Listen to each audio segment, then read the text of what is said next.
नमस्कार मेरे प्यारे बच्चों। आज मैं आप लोगों को ऋतु संबंधी जानकारियाँ आपको देने जा रहे हैं। पहले तो ये समझ लेंगे कि ऋतुएं होती कितनी हैं। ऋतुएं 6 होती हैं। हम लोग के भारत के देश में ऋतुएं जो है वो 6 प्रकार की होती हैं। पहले ये 4 प्रकार की ही होती थी, आगे बताएंगे। तो कौन कौन देख लेते हैं कि बसंत, ग्रीष्म, वर्षा, शरद, हेमंत और शिशिर। यदि महीना देखते हैं तो बसंत ऋतु चैत और बैसाख में होता है। इसको मार्च और अप्रैल कहते हैं अंग्रेजी के कैलेंडर से। ग्रीष्म ये जेठ और आषाढ़ में आता है। इसको अंग्रेजी महीना में देखेंगे तो मई और जून हो जाएगा। वर्षा श्रावण भादो मीन्स भाद्र भादो, ये अंग्रेजी महीना में जुलाई और अगस्त में आता है। शरद आश्विन मीन्स कुआर और कार्तिक के महीना में होता है। अंग्रेजी महीना देखेंगे तो सितंबर और अक्टूबर होता है। हेमंत जो है वो मार्गशीर्ष मीन्स अगहन और पौष के महीने में आता है। अंग्रेजी महीना नवंबर और दिसंबर हो जाता है। शिशिर माघ फागुन, ये जनवरी और फरवरी के महीनों में आते हैं।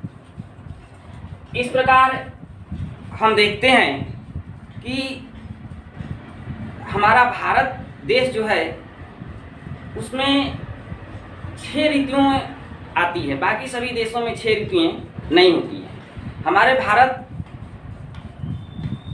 देश जो है वो ऋतुओं का देश है। यहाँ क्रम से 6 ऋतुएं जैसे बसंत, ग्रीष्म, वर्षा, शरद, हेमंत और शिशिर आते हैं। हर ऋतु की अपनी खास विशेषता है। हर ऋतु की अपनी खास विशेषता है। इन्हीं ऋतुओं के अनुकूल मौसम में बदलाव आता है। ये जो ऋतु हैं, इन्हीं ऋतुओं के कारण मौसम में बदलाव आता है। जैसे बसंत में पेड़ पौधे नए पत्ते से लग जाते हैं तथा फल फूलों से वातावरण में अलौकिक सौंदर्य प्रकट कर देती हैं।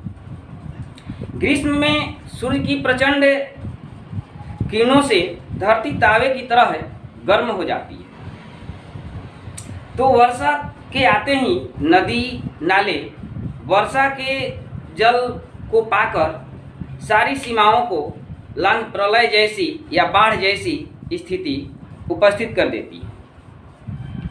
इसमें हर मौसम में हम लोग यदि देखें तो अलग अलग पहनावा है। हर मौसम के अनुसार अलग अलग हम लोग कपड़ों का उपयोग करते हैं। जैसे गर्मी का मौसम आ गया तो इसमें हम लोग हल्का वस्त्र का उपयोग करते हैं। ठंडा का मौसम आ गया तो उसमें गर्म कपड़ों का प्रयोग करते हैं। यानी कि मौसम के अनुसार, ऋतु के अनुसार हम लोगों का खान पान, रहन सहन, कपड़ा, ये सारी चीज़ें जो है वो मौसम के अनुसार, ऋतुओं के अनुसार बदल जाती हैं। एक चीज़ ध्यान देंगे, हमारे देश में 12 महीना का एक साल होता है और ये 12 महीना चाहे इंग्लिश का हो या हिंदी का हो। यदि इंग्लिश में देखते हैं तो जनवरी, फरवरी, मार्च, अप्रैल, मई, जून, जुलाई, अगस्त, सितंबर, अक्टूबर, नवंबर और दिसंबर। इस प्रकार से हम लोगों का हिंदी महीना जो है वो चैत से स्टार्ट होता है। चैत, बैसाख, जेठ, आषाढ़, सावन, भादो, कुआर, कार्तिक, अगहन, पूष, माघ और फागुन।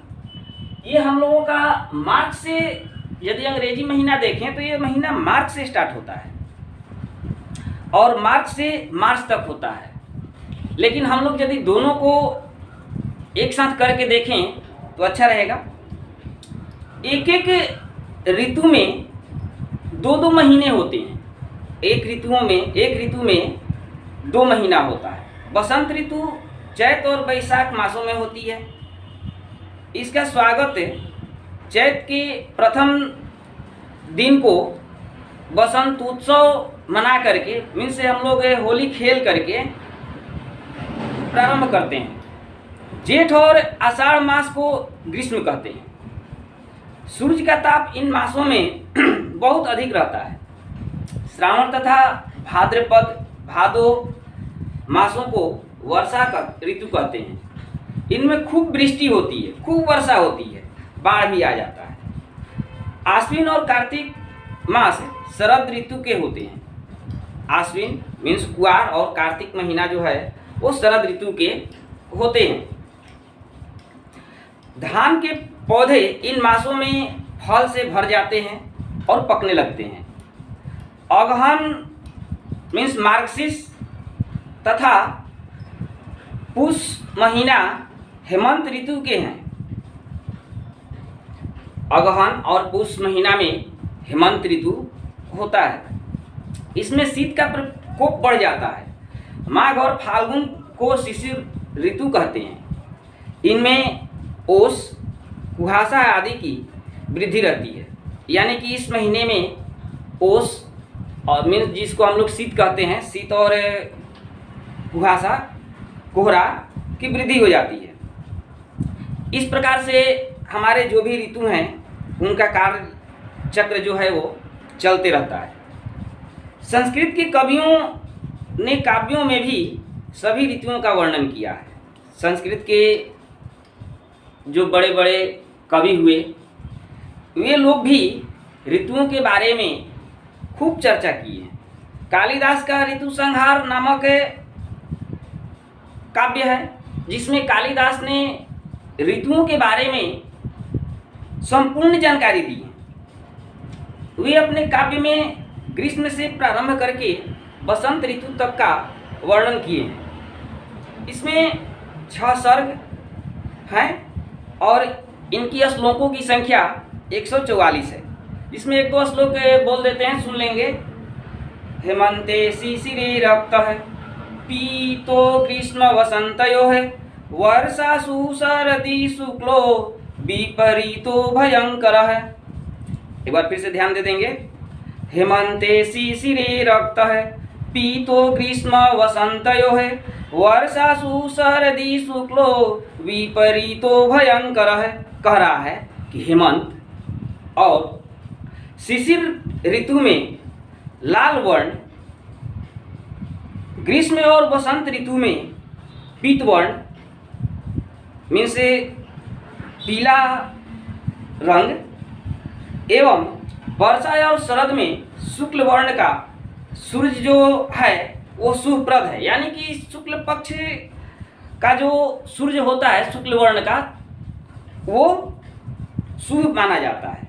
इन वर्णों से विपरीत मीन्स जो इसके सीधे उल्टे होते हैं, विपरीत वर्ण हो तो भय आदि का जो विचार है बना रहता है, यानी कि हमेशा हम डरे हुए से रहते हैं। एक और श्लोक में उन्होंने कहा है कि शिशिरे चापि वर्षन्ति रक्तः पीताश्च विद्युतः नीला श्वेता वसंतेषु न वर्षन्ति कथंचन। फिर से देख लेंगे। शिशिरे चापि वर्षन्ति रक्तः पीताश्च विद्युतः नीला श्वेता वसंतेषु न वर्षन्ति कथंचन। यदि शिशिर माघ फागुन में नीले और पीले रंग की बिजली हो तो वर्षा होती है, यानी कि यदि शिशिर ऋतु में माघ और फागुन के महीने में यदि बिजली की रंग नीला और पीला हो तो वर्षा खूब होती है। तथा बसंत ऋतु में चैत वैशाख में नीले और श्वेत रंग की बिजली हो तो कदापि वर्षा नहीं होती है। पहले के जो पुराण थे उनमें 4 ऋतुओं का ही वर्णन किया गया है। इस पर एक पहले सीरियल में गाना भी आया था कि पतझड़ सावन बसंत बहार, एक बरस में मौसम चार, मौसम चार, मौसम चार।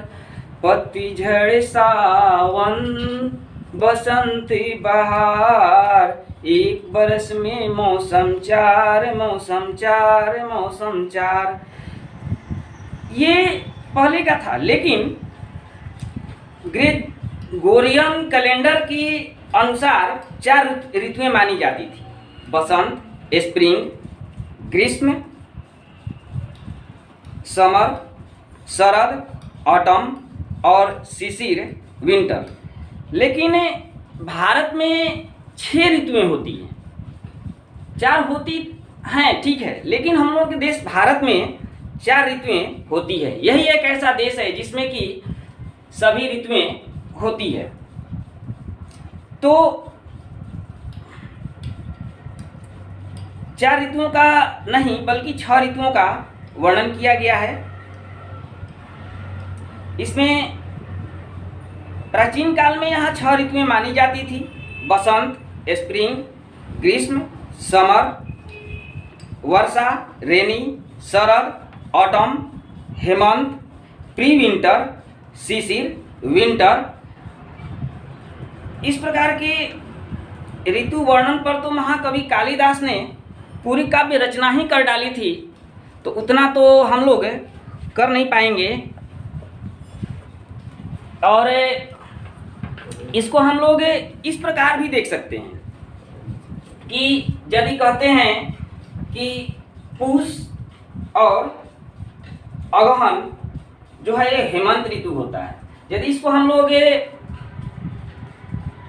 एक और कविता के रूप में है, इसको भी देख लेंगे। इसको क्या कहते हैं? कोहरा छाया ओस गिरी, जाड़े से जनवरी भरी। ये पूष का महीना होता है, जिसको कि हम लोग जनवरी कहते हैं। दिन छोटे हैं रात बड़ी, फूल लिए फरवरी खड़ी। ये माह का महीना है और इसको इंग्लिश महीना में फरवरी कहते हैं। आगे देख लेंगे, तेज हुई सूरज की टार्च, अब महुआ से महका है मार्च। ये मार्च जो है वो यदि हिंदी महीना देखें तो फाल्गुन हो जाएगा और अंग्रेजी महीना मार्च हो जाएगा। गांव गली अपतेख अप्रैल, आग लगाता है अप्रैल। इस महीने को हम लोग चैत महीना कहते हैं और अंग्रेजी महीना ये अप्रैल हो जाता है। यदि ऋतु देखें तो चैत और बैसाख मिल करके बसंत ऋतु हो जाते हैं। बसंत ऋतु मई महीने में होता है। क्या कह रहा है? आया धूल पसीना रे, मारे मई महीना रे। अगला देखते हैं जेठ महीना, जिसको हम लोग जून कहते हैं। जान बचाओ आया जून, वर्षा लेकर आई है। बड़े लू के नाखून, जान बचाओ आया जून। ये जेठ महीना है, जिसको हम लोग ग्रीष्म ऋतु के नाम से भी जानते हैं। अगला है जेठ और आषाढ़, दोनों मिलकर के ग्रीष्म ऋतु हो जाते हैं। तो देखते हैं, वर्षा लेकर आई है, कितनी सुखद जुलाई है। यानी कि जून और जुलाई जो है वो दोनों मिलकर के ग्रीष्म ऋतु बन जाते हैं। आगे कह रहे हैं कि नाचे मयूरा होकर मस्त, आया झूले लिए अगस्त। इसको सावन कहते हैं। अगस्त महीना सावन में आता है। इंद्रधनुष है अंबर में, मौसम उदित सितंबर में। इसको भादो कहते हैं।